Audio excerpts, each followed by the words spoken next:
नमस्कार साथियों, इस वीडियो में आप सभी का स्वागत है। और आज की इस वीडियो में हम बात करने वाले हैं यूपी एनएम जिनम मेरिट से जुड़े कई सारे सवालों के बारे में।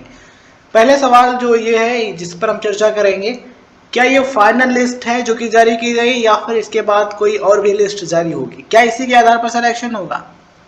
दूसरा सवाल ये है कि ये जो प्रोविजनल लिस्ट जारी हुई है, यानी कि ये जो लिस्ट तैयार की गई वो किस आधार पर यानी किस बेस पर तैयार की गई है, एडमिशन जो है ये किस आधार पर हो रहा है। तीसरा सवाल आप में से अधिकतर स्टूडेंट्स का था कि सर कम एवरेज मेरिट रखने वाले स्टूडेंट्स का इस लिस्ट में नाम है, लेकिन हमारे इससे ज़्यादा मार्क्स थे, इससे ज़्यादा परसेंटेज हमारा बन रहा है, लेकिन फिर भी इस लिस्ट में हमारा नाम नहीं है। आखिर ऐसा क्यों, क्या कारण हो सकता है। चौथा सवाल आप सभी का ये है कि हमारा इस लिस्ट में नाम नहीं है, देन हम क्या कर सकते हैं। आप में से बहुत से स्टूडेंट्स के क्वेश्चंस देखने को मिले कमेंट बॉक्स में, आप चाहें तो खुद देख सकते हैं। ये जो वीडियो है जो हमने 23 अगस्त को अपलोड किया था, बहुत से कमेंट हैं इन चीज़ों को लेकर। तो जो इम्पोर्टेंट सवाल है 3-4 वो हमने नोट किए और इन्हीं के सवालों का जो जवाब है वो इस वीडियो में आपको मिलेगा। तो आइए सबसे पहले बात करते हैं कि ये जो लिस्ट जारी हुई है ये फाइनल लिस्ट है या फिर इसके बाद और भी लिस्ट आ सकती है। तो साथियों देखिए, जो लिस्ट है अगर आप इसको ध्यान से पढ़ेंगे तो यहाँ पर क्या लिखा है, प्रोविजनल लिस्ट। ठीक है, तो ये जो लिस्ट है ये फाइनल लिस्ट नहीं है। ये लिस्ट इसलिए जारी की गई है कि जिससे आप लोग चेक कर सकें कि यहाँ पर जितनी भी जानकारी है शो हो रही है वो सही है या फिर नहीं। अगर आपको कोई प्रॉब्लम है यहाँ पर, अगर आपका डेट ऑफ बर्थ गलत है या फिर कैटेगरी या फिर कोई अदर प्रॉब्लम है इसमें, ठीक है, कोई भी डिटेल आपको गलत लगती है, देन ईमेल आईडी एक दिया गया है, उस पर आप कांटेक्ट करके बता सकते हैं, मतलब कि उस पर अपनी बात लिख सकते हैं। जो प्रॉब्लम है वो सही हो सकती है। वो कहाँ पर आपको मिलेगी उसके बारे में भी हम आपको बताएंगे। वीडियो के एंड तक आपको बने रहना होगा, ठीक है, पूरी जानकारी मिलेगी अगर आप वीडियो को लास्ट तक देखते हैं। ठीक है, तो ये प्रोविजनल लिस्ट है, इसके बाद फाइनल लिस्ट जारी की जाएगी। फाइनल लिस्ट में उन सभी कैंडिडेट्स का नाम होगा जिनका एडमिशन होना है, मतलब कि जो फाइनली सिलेक्ट होंगे उन सभी स्टूडेंट्स का नाम उस फाइनल लिस्ट में होगा। तो ये प्रोविजनल लिस्ट। तो आइए अब हम बात करते हैं कि ये जो सिलेक्शन है वो किस आधार पर हो रहा है, या फिर ये जो प्रोविजनल लिस्ट जारी की गई है वो किस आधार पर बनाई गई है। तो साथियों यहाँ पर आप देख पा रहे हैं एडवर्टीजमेंट है, ये विज्ञापन है जेएनएम नर्सिंग का। ये जो एप्लीकेशन फॉर्म रिलीज हुए थे, जब फॉर्म बनना स्टार्ट हुए थे तब ये नोटिफिकेशन जारी किया गया था। आप देख पा रहे हैं क्या लिखा है यहाँ, चयन यानी सिलेक्शन, अभ्यर्थी की हाई स्कूल एवं इंटरमीडिएट परीक्षा के प्राप्त अंकों के प्रतिशत के औसत के अनुसार श्रेष्ठता सूची यानी कि मेरिट के अनुसार किया जाएगा। मतलब कि अभ्यर्थियों का सिलेक्शन उनके 10th और 12th में जो अंक प्राप्त हुए हैं, ठीक है, उनका एवरेज परसेंटेज निकाला जाएगा। यानी कि 10वीं और 12वीं का, मान लीजिए आपने 10वीं में 80% प्राप्त हुए हैं और इंटरमीडिएट यानी कि 12th में आपने 70% प्राप्त किए हैं, ठीक है, तो एवरेज क्या हो जाएगा, 80 और 70 को जोड़ देंगे कितना हो जाएगा, 150, ठीक है, और इसको आप डिवाइड कर देंगे 2 से, क्योंकि यहाँ पर 2% का हम एवरेज निकालना है, इसलिए 2 से डिवाइड करेंगे तो आ जाएगा 75 यानी कि 75। तो आपका एवरेज हो गया, एवरेज परसेंटेज हो गया 75, ठीक है। तो ये जो एवरेज परसेंटेज निकल रहा है इसके आधार पर मेरिट लिस्ट बनाई जाएगी और इसी के आधार पर सिलेक्शन होगा, ऐसा यहाँ पर लिखा था। और यहाँ पर ध्यान रखना ये भी जरूरी है कि इसमें आरक्षण भी लागू होगा। क्या लिखा है आरक्षण में, 10% सीट पुरुष अभ्यर्थियों के लिए आरक्षित है। दूसरा पॉइंट, शेष उपलब्ध सीटों में 15% आरक्षण एएनएम कार्मिकों को जिन्होंने उत्तर प्रदेश स्वास्थ्य विभाग में एनएचएम के अंतर्गत कम से कम 5 वर्ष निरंतर कार्य किया हो, ठीक है। तो यहाँ पर यह लिखा है, परंतु यदि उपरोक्त 15% के अंतर्गत पात्र अभ्यर्थी उपलब्ध नहीं है तो बची हुई अवशेष सीटों को सीधी भर्ती के पात्र अभ्यर्थियों द्वारा भरा जाएगा। प्रशिक्षण में अनुसूचित जातियों, अनुसूचित जनजातियों, अन्य पिछड़ा वर्ग एवं अन्य श्रेणियों के अभ्यर्थियों के लिए आरक्षण शासनादेश में निहित प्राविधानों के अनुसार अनुमन्य होगा। प्रदेश से बाहर के आवेदकों को आरक्षण का लाभ नहीं दिया जाएगा। तो यहाँ पर यह कहा गया था कि 10% जो टोटल सीट्स हैं वो पुरुष अभ्यर्थियों के लिए यानी कि जो मेल कैंडिडेट्स हैं उनके लिए रिजर्व हैं, और जो 15% सीटें, ठीक है, टोटल में से जो 15% सीटें आरक्षित है वो किसके लिए, एएनएम कार्मिकों के लिए, मतलब कि वे सभी कैंडिडेट्स जिन्होंने पहले से एएनएम नर्सिंग का कोर्स किया है और उन्होंने उत्तर प्रदेश के स्वास्थ्य विभाग में यानी कि यूपी के हेल्थ डिपार्टमेंट में कम से कम 5 साल काम किया है, ठीक है, निरंतर 5 साल काम किया है, उनके लिए ये 15% जो सीटें हैं वो आरक्षित हैं। और जो अदर स्टेट वाले कैंडिडेट्स हैं उनको आरक्षण का लाभ नहीं मिलेगा, लेकिन वे अप्लाई कर सकते हैं। अगर 10th और 12th में उनके अच्छे नंबर हैं देन उनका भी सिलेक्शन हो सकता है, उनको भी एडमिशन मिल सकता है। तो ये चीज़ यहाँ पर बताई गई थी। तो सिलेक्शन का मेन आधार क्या है? 10th और 12th का एवरेज परसेंटेज, और आरक्षण भी यहाँ पर मायने रखता है, ये भी आप ध्यान रखें। अब बात करते हैं एएनएम की। तो एएनएम में भी कुछ इस तरीके से ही है। सिलेक्शन जो है 10th और 12th का जो एवरेज परसेंटेज निकला है उसके आधार पर हुआ है। इसके अलावा यहाँ पर भी आरक्षण लागू, दोनों ही जो मार्क्स हैं आरक्षण में क्या लिखा है? प्रशिक्षण की कुल क्षमता का 80% ऐसी महिला अभ्यर्थियों से आरक्षित होगा जिन्होंने उपरोक्तानुसार निर्धारित न्यूनतम अर्हता रखती हूँ। प्रशिक्षण में कुल क्षमता का 20% ऐसे इच्छुक आशा कार्यकर्त्री, आशा संगनियों जिन्होंने कम से कम 5 वर्ष आशा कार्यकर्त्री या आशा संगनियों के रूप में विभाग एनएचएम के अंतर्गत उत्तर प्रदेश राज्य में नियमित रूप से संतोषजनक कार्य किया हो हेतु आरक्षित होगा। मतलब कि एएनएम की जो 20% सीटें हैं, टोटल की 20%, ठीक है, वो आशा कार्यकर्त्री या फिर आशा संगनी जो अभ्यर्थी हैं उनके लिए आरक्षित थी। मतलब कि उनको आरक्षण का लाभ मिलेगा।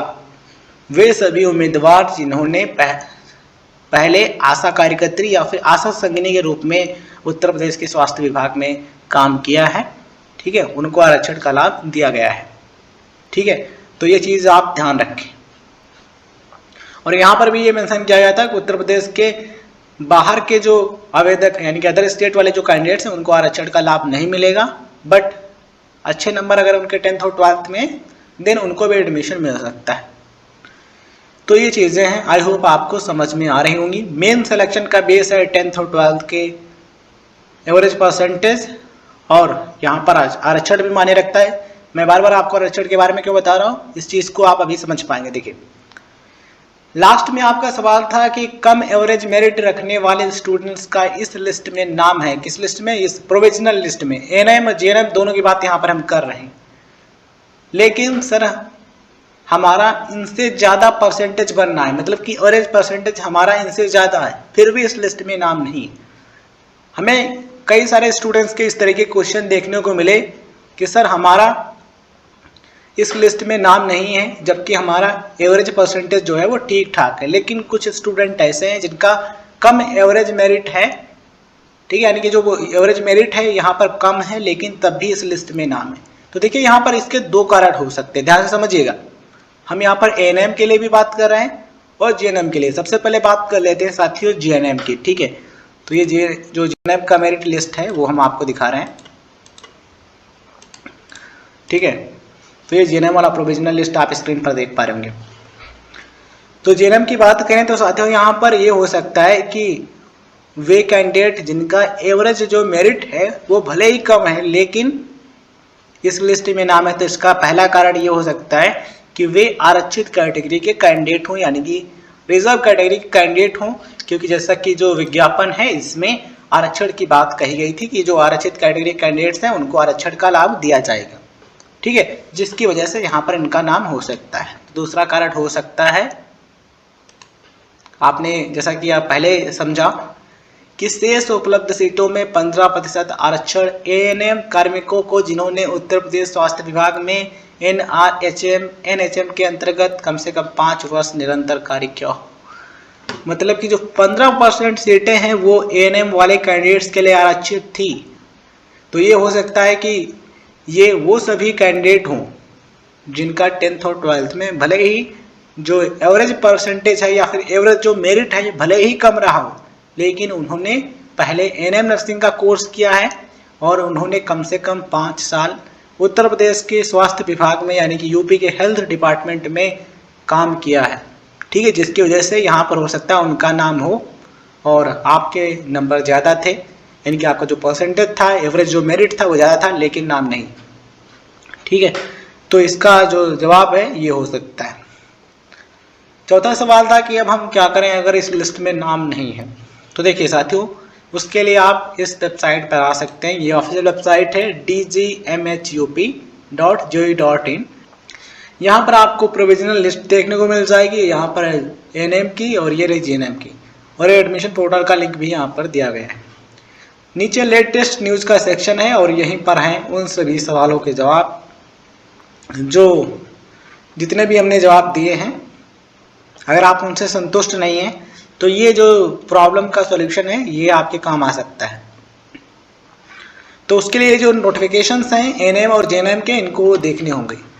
तो सबसे पहले हम जेएनएम का जो नोटिफिकेशन है ओपन करते हैं। ये आपको स्टार्टिंग में ही देखने को मिल जाएगा। तो यहाँ पर आप देख पा रहे होंगे उत्तर प्रदेश सामान्य उपचारिका जेएनएम प्रशिक्षण करके ये नोटिफिकेशन है। इसको ओपन करते हैं तो आप देख पा रहे हैं 22 अगस्त को जारी किया गया है। 22 अगस्त 2023 को डिटेल में सारी चीज़ें यहाँ पर बताई गई हैं। जो मेन चीज़ है उस पर हम चर्चा करते हैं। तो यहाँ पर पहले पॉइंट में ये लिखा है कि 1 जुलाई से फॉर्म स्टार्ट हुए थे, 31 जुलाई तक चले थे, यानी कि भरे गए थे। ठीक है, 1359 शॉर्ट लिस्टेड अभ्यर्थियों की जो अंतिम सूची है, यानी कि जो प्रोविजनल लिस्ट है वो जारी हो चुकी है। और जो प्रोविजनल लिस्ट है उसमें स्टूडेंट्स की जो मेरिट है वो मेंशन की गई, स्टेट मेरिट रैंक भी मेंशन की गई। इसके अलावा और भी जो अदर विवरण है वो मेंशन किया गया है। तीसरा पॉइंट यहाँ पर बहुत इंपॉर्टेंट है। अगर आपने जीएनएम नर्सिंग के लिए अप्लाई किया है तो वीडियो को ध्यान से देखिए, बातों को ध्यान से सुनिए। देखिए, उपरोक्त के क्रम में अभ्यर्थियों से अपेक्षित है कि वे सूची में प्रदर्शित अपने विवरण का अवलोकन कर लें।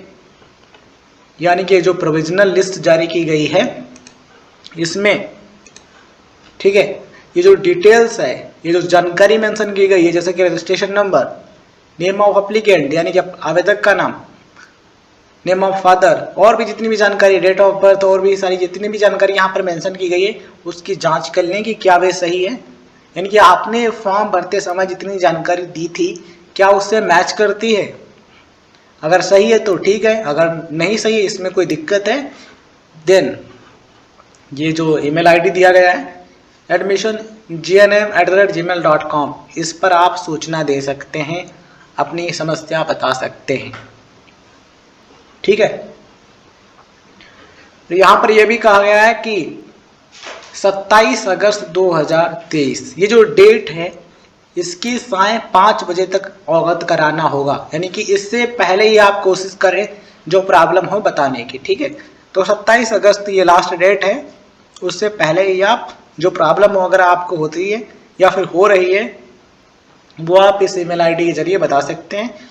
आपकी जो जिज्ञासा, यानी कि आप जिस चीज़ के बारे में जानना चाहते हैं, इस जीएनएम एडमिशन प्रोसेस से रिलेटेड कोई भी दिक्कत आपको है, आप इसके माध्यम से पता कर सकते हैं।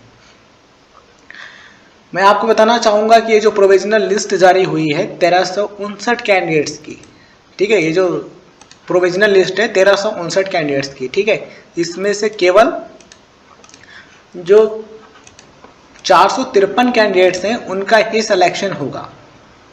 ठीक है, तो ये जो 1359 कैंडिडेट्स है इसमें से 1359 कैंडिडेट सेलेक्ट नहीं होंगे, केवल 453 स्टूडेंट्स को ही सेलेक्ट किया जाएगा।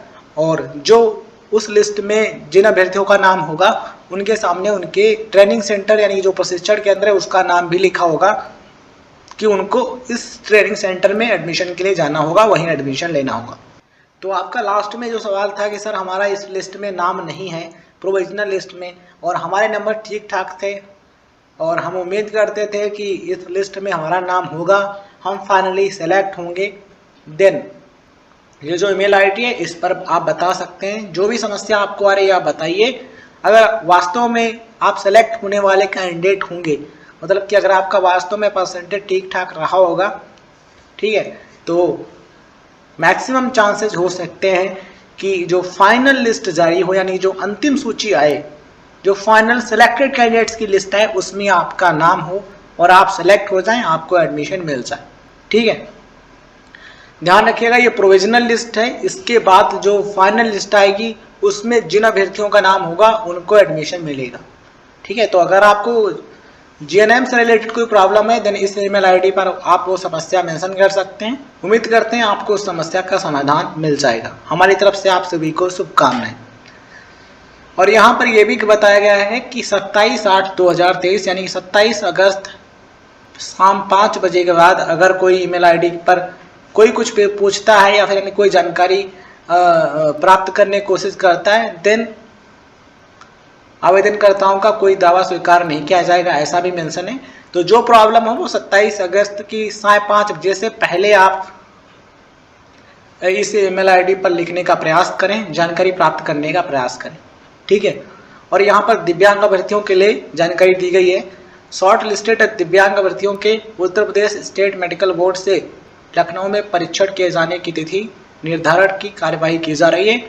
स्टेट मेडिकल बोर्ड में उपस्थित होने हेतु संबंधित को निर्धारित तिथि से पृथक से उनके रजिस्टर्ड ईमेल पर अवगत करा दिया जाएगा कि उनकी जो रजिस्टर्ड ईमेल आईडी है ऊपर जानकारी दी जाएगी, ठीक है।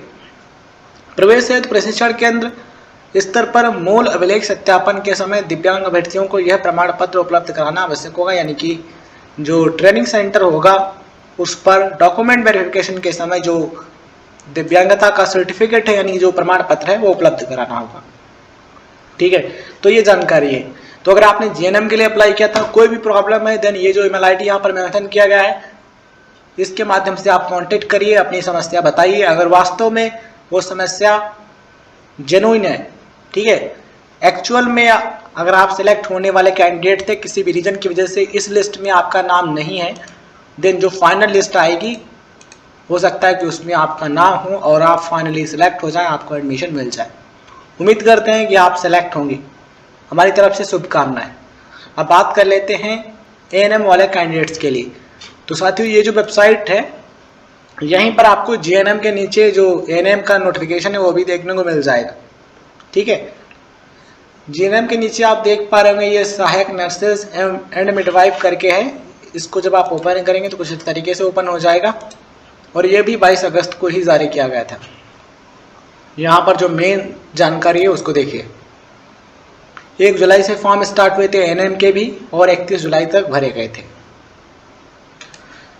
2700 शॉर्ट लिस्टेड कैंडिडेट्स की लिस्ट जारी की गई है और उसमें मेरिट, स्टेट मेरिट रैंक और जानकारी मेंशन की गई है, जैसा कि आप सभी इस मेरिट लिस्ट में देख चुके होंगे, ठीक है।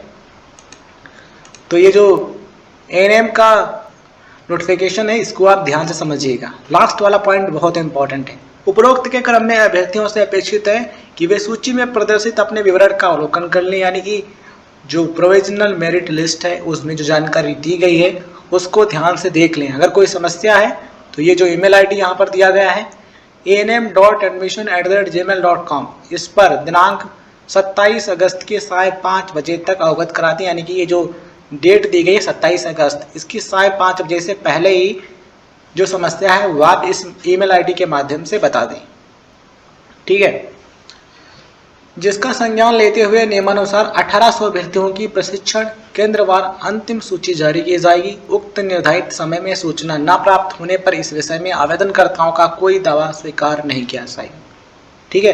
तो जो भी समस्या है वो आप इस ईमेल आईडी पर लिखिए 27 अगस्त 2023 5:30 बजे से पहले। और ध्यान रखिए 2700 जो शॉर्ट लिस्टेड कैंडिडेट्स के नाम हैं इस प्रोविजनल लिस्ट में, ठीक है, इस एएनएम की प्रोविजनल लिस्ट में, इनमें से केवल 1800 जो कैंडिडेट्स हैं उनको ही सेलेक्ट किया जाएगा, फाइनली उनको ही एडमिशन मिलेगा, जैसा कि यहाँ लिखा हुआ है। तो इसके बाद एक फाइनल लिस्ट आएगी, उसमें जिन अभ्यर्थियों का नाम होगा, जिन स्टूडेंट्स का नाम होगा उनको एडमिशन मिलेगा और जो आपका नाम होगा उसके सामने आपके ट्रेनिंग सेंटर या फिर आपको जो कॉलेज मिला यानी कि आपको जो कॉलेज अलॉट हुआ है उसका नाम भी लिखा होगा, ठीक है। फिर वहीं पर जा करके जो आगे का प्रोसेस होगा एडमिशन का वो करना होगा। तो ये सारी चीज़ें उम्मीद करते हैं अब आपको कोई भी कन्फ्यूजन नहीं रहा होगा। फिर भी कोई कन्फ्यूजन है तो कमेंट सेक्शन में मेंशन कीजिए, हम अपनी तरफ से कोशिश करेंगे कि आपको रिप्लाई करें, आपको सही जवाब दे पाएँ। और ये वीडियो उन दोस्तों के साथ आप ज़रूर शेयर कीजिए जो कि एएनएम के लिए अप्लाई किए थे या फिर जीएनएम के लिए अप्लाई किए थे और मेरिट लिस्ट को लेकर परेशान हैं। धन्यवाद साथियों, जय हिंद, जय भारत।